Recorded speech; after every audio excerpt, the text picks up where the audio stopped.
So, good evening na po.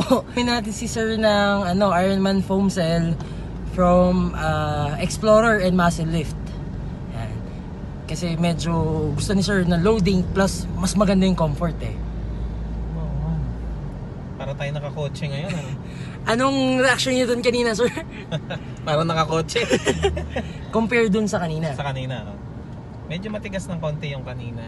Yes po. Tapos partida, Sir, ang nilagay pa natin ngayon sa harap nyo na coils type B. Sabi mo matigas, hindi naman ah. Matigas siya, Sir, pag wala pang bumper. Pero Para sa akin, ha? kasi galing ako sa sa stock. Yes po. Tapos nag-Explorer. Which is 2 weeks ago lang. 2 weeks ago. Wala namang pinagkaiba. Parang mas okay pa nga ngayon eh. Mas yung riding comfort niya compare po sa Explorer, ano pong nafe-feel nyo? Iba ito. Iba to. Gusto ko idaan sa mga parang wala akong nararamdaman eh. Oh. Hindi kayo natitigasan sa harap?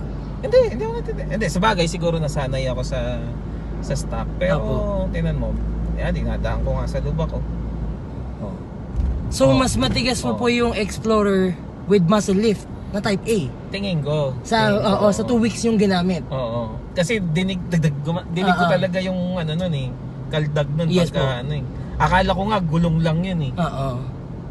Pero ito smooth talaga. Tapos nilagyan natin si Sir ng forged na Ironman UCA. Para complete set na si Sir na all Ironman. One brand lang po. Yung UCA? Yung UCA, Sir, usually ginagamit siya pag tumatama na si upper strut sa UCA. Or pag hindi nakukuha ng camber alignment na maayos. Ano benefit nun pala? Benefit niya, Sir, hindi stress out yung ball joint nyo compare sa stock, tapos naka-lift kayo. Tapos maganda handling? Yes po. Tapos maganda yung magiging play niya kasi mas longer na yung testing natin ball joint. Sarap idaan sa lubak. Yan, Sir, mamaya test drive natin siya as in lubak nyo, nagdoble kayo ng gastos. Oo nga eh. Kung alam ko lang, didiretso na ako ng Ironman. Pero ayos. Oh? Galing. Sige, Sir, banat mo dito. Wag! Para ma-feel nyo pa lalo. Off-road yan eh. Ayan. Kaya naman yan. Nga lang, madudumihan lang.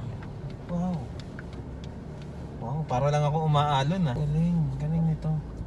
Kung ma-rate nyo, Sir, regarding with the high speed, cornering, si Explorer 1 to 10, 10 pinakamataas. Hindi kasi stock ang UCA ko doon. Pero when it comes kasi sa riding comfort, mas malaki pa rin ang magiging... Maganda itong Ironman. Ramdam agad eh, kitang-kita ang difference eh. Yung UCA talagang malaki ang pinagkaiba. Ito, mas binigyan ka pa ng mas better. Wala kang worry na hindi aangat yung kanan mo pag bigla kang lumiko.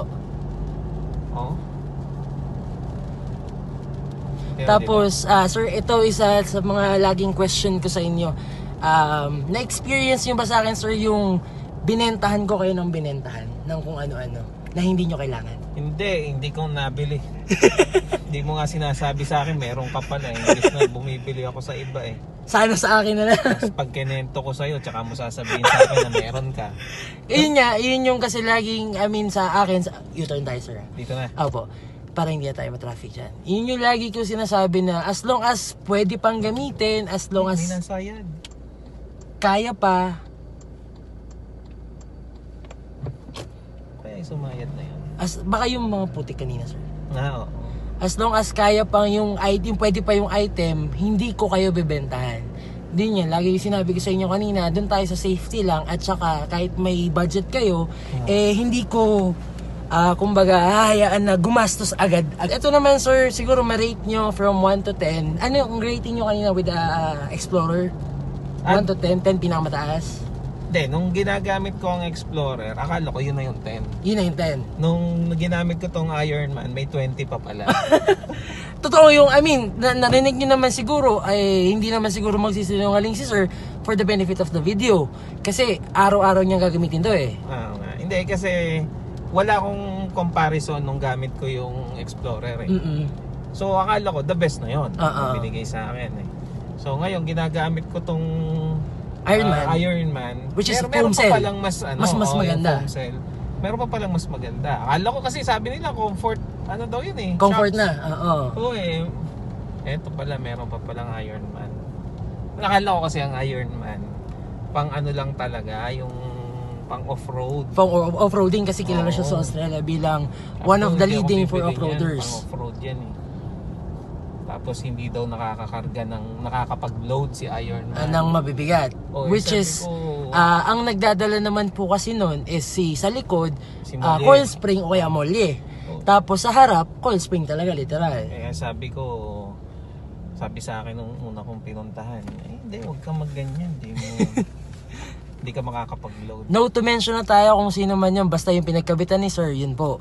Kumbaga, based on experience, case-to-case basis na lang po tayo. Kung ano yung nafe-feel niya ngayon, iba sa na-feel niya dati. Meron pa palang mas better dito sa Sa dun Explorer. Maganda Explorer. Okay siya, naman, budget friendly. Oo. Hindi ko naman sinasabing pangit. Kaya lang, kung ako lang din, di sana Gagastos. dumiretso na sana ako ng Ironman. Ah. Kung may pera din. Ibig sabihin, iuutang ko lang din sa iyo. Kanan tayo dito, sir. Uutangin ko lang din sa iyo. Di. Isa pa yun, madali naman po tayong kausap. Just PM us. Doon tayo mag-usap. Kasi syempre maraming naiinggit pa. Wag, baka utangan ka ng utang. Yung mga setup na ganyan. Try mo dito, sir. Yan. Stamps? Try mo dyan. Sige, speed mo. Wag. Tingnan mo. Naramdaman nyo yung... Ito ba? Ito. Sabi to, tingin yung maali. Ay, galing Kita nyo yung lambot Gulong sa lang likod. ang gumagalaw, Hindi ako masyadong gumagalaw. Parang bus. Opo. Yung comfort na mas malambot yung likod. Kanina. Kasi yun nga, yung harap natin nakabi. Hindi na magreklamo ang asawa ko nito pag nakasakay sa likod doon. Sabihin niya, pagod na siya.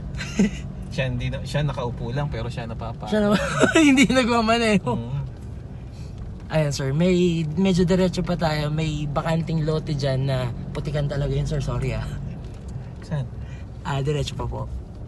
Yun lang yan. Kaya dadaan mo na naman ako sa putikan. Kasi yun yung daily, hindi naman sa daily routine, weekly routine nyo eh. Nakasama yan sa part ng trabaho ko, yung dumaan sa mga farm. Yun po. So papasok ka sa mga Masukal na mga daan, mapuputik. na daan. Pero ngayong kakakarwash ko lang, padadaanin mo ako sa ibang usapan yan. Pasensya na po talaga. Trabaho lang din. O, porket pinautang mo ako, padadaanin. Gumaganti ka yata eh. Hindi po. Saan? Ayan sir, ito. Ito? Yan. Pwede ba ako dyan? Yes po sir. Baka maano ako dito. Hindi yan sir. Sige sir. Huwag mo masyadong bagalang kasi baka mamaya ma-stuck tayo. O, yun na nga eh. Medyo lagyan mo ng speed. Uy. Galing. Kaya mo, di ba ako nakakatry kasi yung kahit yung mga semi-off-roading na yan eh. Babalik tayo? Doon pa po, doon na tayo mag-U-turn. Kaya. Kamusta, sir? Yung mga semi-off... Babalik ulit natin doon ha? Ha? Oo, isa pa. Kinakabahan ako kasi hindi naman to 4x4 eh. Okay lang po yun. Okay, ano to eh, 4x2 lang eh. Yung nung sinabi nyo doon kanina nung nag-offroad, medyo slight offroad tayo. Sarap. Sabi ko, sarap mag-off-road. Yes. Sabi ko, gastos na naman to. Kasi kulang pa ang project natin kay sir. Snorkel pa, winch at saka steel bumper. Overall sir, kamusta yung review nyo with Ironman? Okay siya. Kahit dito nyo na lang i-park sa kanya, nilalapit ko na yung sasakyan. Dito ba yun sa Sa kabila po. Ayun, overall, comment, marirecommend nyo ba? Tapos, overall reaction nyo with the product itself. Maganda yung Ironman. Walang biro, walang halong marketing, maganda ang Ironman. Hindi ko lang alam, akalain na meron palang Ironman na pwede sa loading, pwede sa... Akala ko comfort, pang hardcore off-roading yun. Yung hardcore off-roading po kasi sir, ang ginagamit natin doon, Foam Cell Pro. Mare-recommend nyo ba sir siya if ever sa mga kaibigan nyo, sa mga kabrad nyo? Oo naman. Ang brand name na Ironman. Mostly sa mga kakilala ko kasi ganito rin ang ginagawa. Nagpa-farm din sila tapos nag-haul sila ng mga mabibigat na Sa bagay likod, yes going po. to norte. Mas malayo, oo. Ang problema lang nila, ayaw nila kasi Na nakasubsob. kapag ka yung likod kinargahan, Masyadong tumitingala, dapa. lahat ng kasalubong mo galit Silaw, sa'yo kasi silaw. So, naghahanap sila nung katulad nito. So comfort shocks na rin lang ako. Di doon na ako sa talagang Sa mas maganda. Commendable ba si Ironman, sir? Oo naman. Hindi ko lang sure kung meron pang ibang mas magaling kay Ironman, pero para sa akin ito na talagang maganda siya. Oo, maganda testang 47 maganda kasi to. kay Ironman, yung warranty talagang Maganda no siya, questions sir. asked, No question palit. Palit diba? agad. So pagka sabihin natin may na-feel kayo, may nakita kayo, inspect lang natin, tapos as long as available naman si item, i-warranty natin. Oh, check natin baka nasira na. Papalitan natin. Nadumihan eh. Ayun po. Tapos, ako naman sir, katulad sa unit ko, gamit ko Ironman din. Mostly na binibenta ko is gusto ko yung gamit ko na. Maraming nagbebenta dyan kasi sir na hindi mo naman ginagamit, benta ka ng benta. Benta ng benta. At least tested. Oo, yun po.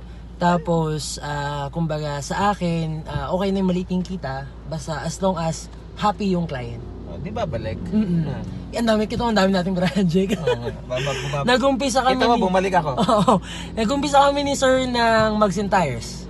Tapos, after few days, wala pang 1 week. Wala pang 1 week. Suspension naman na nilagay natin, sir. Kasi, To think na may suspension na ako nakakabit na bago, ha? Yun, 2 weeks pa lang nagamit 10 out of 10 or 10 mas out of less. 10, 19. 19 out of 20. Hindi. 10 out of 10, 19 out of 10. 19 out of Oo, sobra. Dati kanina, 20 out of 10. Dinumihan mo eh. So, 19 na lang. Nabawasan. Words na lang, sir. Ilang? Uno Off-Roads. Kontakin nyo lang si sir. Siguradong di ako mapapahiya sa inyo. Hindi rin siya mapapahiya. Ayun, just PM us at Uno Off-Road Works. Message me at 0917-896-1442. So, buta pa ako ngayon ng Pasay, magdi-deliver naman ako ng Explorer. Explorer Shocks. Ayun po. Thank you po.